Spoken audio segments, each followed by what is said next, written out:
Okay, so first I gotta get something out of the way here. Please do not get into a political argument in the comment section. I don't care if you're left wing, I don't care if you're right wing. You do you, that's none of my business. But please keep it civilized in the comment section and don't have a vile, unholy, whatever word you want to use, political argument in the comment section.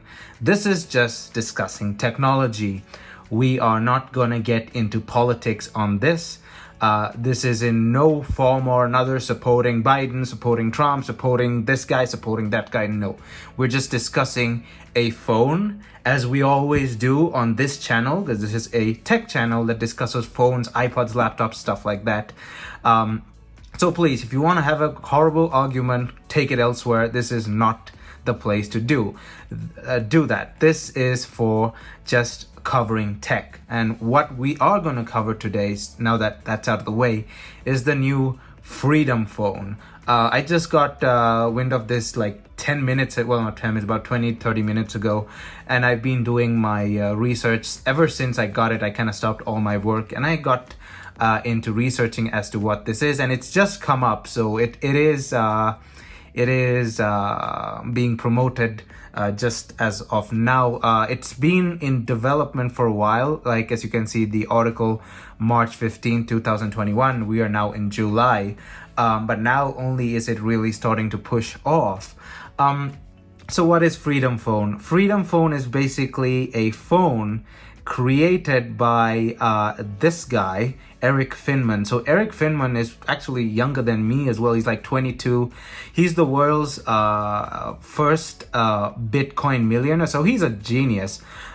He actually became a billionaire at the age of 18 after investing in Bitcoin and stuff. So a really smart guy. I'm 25 and I'm wondering, what did I do with my life all this time?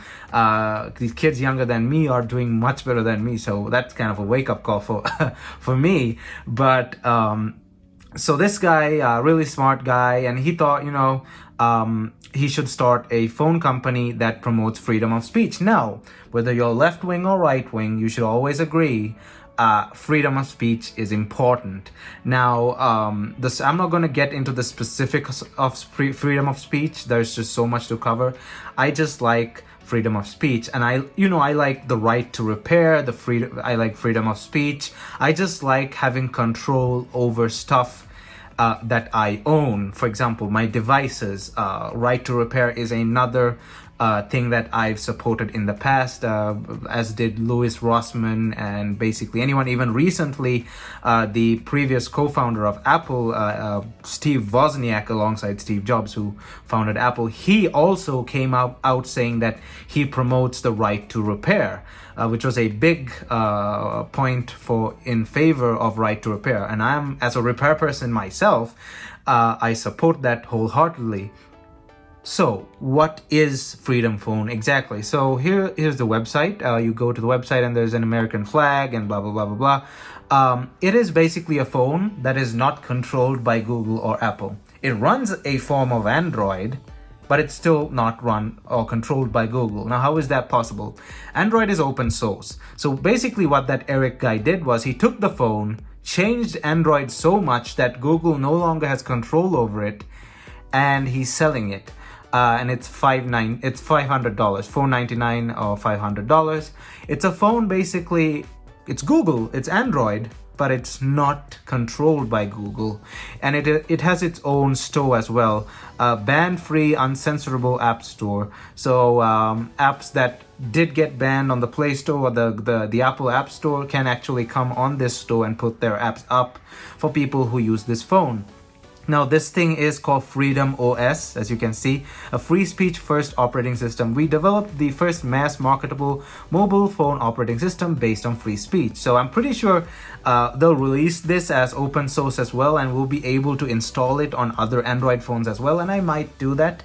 Now, am I moving to this phone completely? No, I'll always use Apple and Android, because honestly, I don't really give a damn if Apple and Google like to see my dong occasionally on camera. I honestly don't give a shit. If that's their thing, sure, they can go ahead and they can see my junk on camera. That's all. I don't really give a shit. But there are people who do. Who just don't really are okay with the fact. And I'm pretty sure Apple and Google aren't spying through your camera, but who knows? Either way, this phone is probably for you if you think that. And it's not only about just free speech and like privacy. It's also about control. Now, well, that kind of ties into free speech because Apple and Google, they banned Parler after that whole Trump thing and just politics in general. And Parler has not been on the App Store, and there's a lot of problems. So basically, this is a phone to rectify that. Any app that is promoting different ideas or something that like Apple or Google don't like, and they tend to ban the app, they're probably gonna come and get on this store, which is the Freedom Store or Ban Free or Uncensorable Store. And it's gonna be basically a place for people and apps that get banned on other platforms to come here. I don't know if Google will have a lawsuit over this or something, because this is technically Android, but then again, Android is open source, but don't quote me on that. I don't know how exactly Google's terms and conditions work. But this is definitely gonna cause some controversy. And I'll be updating you on whatever happens in the future about this. Now, as a tech channel, my major problem with this was, where are the specifications? I've been looking at this damn page for a while now, and the specs are nowhere to be found. I cannot find the specs on this phone. Now, it looks a pretty basic looking phone. It has a teardrop camera, as you can see there. Teardrop camera. I saw the dude holding the phone. Looks like, I think it's probably a 5 to 6 inch display ish. So it has a bunch of cameras at the back, as you can see in that photo there. It has probably like 2 or 3 cameras and just a bunch of lenses and stuff, maybe. So it does. It is a up-to-date phone. It looks like it has a fingerprint scanner as well there. So it is not completely like an out-of-date piece of crap or anything like that. So it's teardrop camera, good stuff. But here's the thing, it's $500, and not everyone can try out a new phone at $500. That's a big asking price. That is upper mid-range. So I hope they actually make a cheaper version of this phone that more people can buy. And I might probably get that phone for the review, for just the sake of review as well, if they make it like $200 to $300. So it's $500, a bit too much for everyone, but I'm pretty sure there'll be people who'll still buy this at the $500 range. But I'm just wondering, where the devil are the specs? Like, there's no way the specs are there. I've looked all over the place. I've Googled it. Well, it's a new thing, so the specs will eventually come. But the phone is made in China. And so it probably has the spec sheet on some website or something somewhere. Let me have a quick look at this webpage. Okay, so here's another webpage. The phone is made in China, and this looks like a render of an older design or something. I don't know. It looks different from the other phone. But it is made in China and, well, made in Hong Kong, actually. That's what they said. And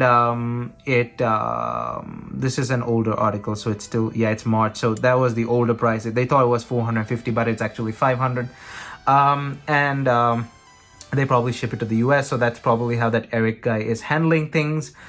The thing comes pre-installed with apps like Parler, Telegram, Signal. You remember this video that I posted earlier, switch to Signal Messenger? That is something that I wholeheartedly approve of. WhatsApp steals your data. That's no freaking secret. The other day I was searching graphics cards and like freaking shoes.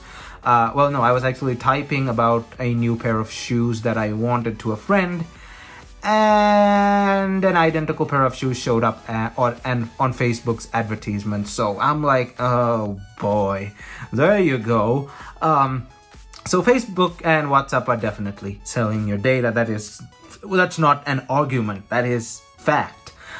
So I wholeheartedly support Signal, and I showed you that video earlier. You should definitely go watch that video that I put up earlier. The link is also down in the description. Telegram, I've never used it, but I maybe should just download it and see what's up. Parler, never used it. DuckDuckGo is their alternative to Google Chrome. DuckDuckGo is another good free speech platform I wouldn't say it's free. It's a browser. It's not free speech. It's anti-tracking. So it does not let you. It does not steal your data. It doesn't track you, etc., etc. So if you're worried about Google Chrome like tracking you, selling your data, DuckDuckGo is a good alternative. This is not politics, by the way. This is fact. Whether you're right wing or left wing, this is just fact. Google Chrome steals your stuff. DuckDuckGo has proven to not do that. But I'm no software engineer, so I can't wholeheartedly say that. But based off what I can read online, and like basically after doing my own research, DuckDuckGo is very, very safe. So is Telegram and Signal, because Elon Musk also pushed that thing just a couple of months ago. You remember that? I use Signal actually. I like it. So yeah, this is basically the Freedom Phone. We'll see in a couple of days how this develops. I'm pretty sure there's going to be all sorts of politics involved, and just don't argue about freaking politics. The world will be a better place if we don't argue about stuff like this. But I know people are still gonna do it no matter how much people say don't. But please don't do it in my comment section, okay? So yeah, this was a quick look at the Freedom Phone. I'm kind of bummed out that the specs are not there, but it looks like a standard Android phone. It could be based off some other phone. I'll just keep you guys updated if anything comes up. This is just a quick upload to get over this, get this over. So anyway, thanks for watching, and I hope you enjoyed this video. Leave a like if you liked it, leave a dislike if you didn't. Hit that subscribe button, thumbs up. Check out my social media down in the description below, and thumbs up, and I'll see you guys in my next video.